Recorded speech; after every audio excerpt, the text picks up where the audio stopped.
Art, because I always do, and I always do what Eliana tells me.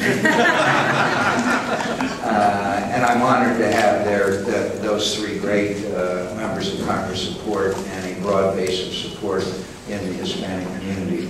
I've been involved in these issues. I was down there for President Reagan as we fought back the Sandinistas in Nicaragua. I was there when we fought for freedom for the people of El Salvador.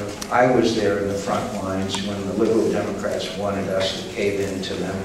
And I go all the way back to the Cuban Missile Crisis as a young Navy pilot on the deck of the USS Enterprise ready to launch. And so I will bring freedom to the people of Cuba. And when Castro meets Karl Marx, which I hope is soon, that will be a great opportunity to bring democracy and freedom to the people of Cuba. I know how to do it. And it can only happen after they've emptied out their prisons, they've had free elections, and there are human rights organizations functioning in Cuba.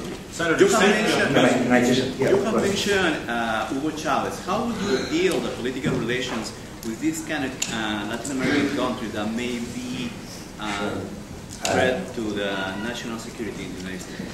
I believe the President is correct in not responding to the insults that Chavez launches at him. The President is correct not to dignify the outrageous things that he says about our President and the United States of America. Look, the real solution, become independent from Chavez's oil supply. If we're independent of his oil supply, then our options are greatly expanded. And his ability to affect anything in the United States disappears. I will continue to fight and struggle for free trade agreements. I believe in free trade. Right now, the Colombia Free Trade Agreement is being held up by the Speaker of the House of Representatives. It should move forward immediately so we can tell the Uribe and the Colombian people that we're going to let their goods and services come into our country and vice versa. I know this hemisphere. I know Calderon. I know the other leaders, and I will consult with them very closely. And I understand there's problems. And I understand that there's populism on the rise in our hemisphere. I think the best way we can combat that is free trade agreements and improving economies and improving opportunities for all the citizens. Yes? What is your response to Canada's decision to place the U.S. on the list of those countries who torture? My response to Canada's decision to place the U.S. on the list of countries who torture. The Canadian government has announced they're reviewing that decision, and I hope they review that decision and we can work out ways that we can maintain our very close relationship. But the Canadian government has announced that they're reviewing that decision. I hope they will favorably. Yes, sir.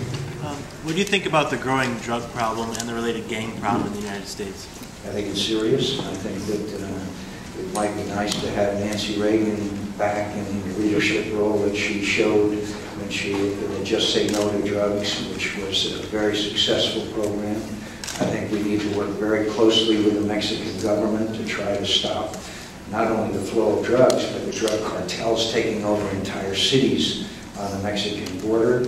I think that President Calderon is very serious about trying to stem this problem. Obviously, it is having terrible effects on his ability to govern his country.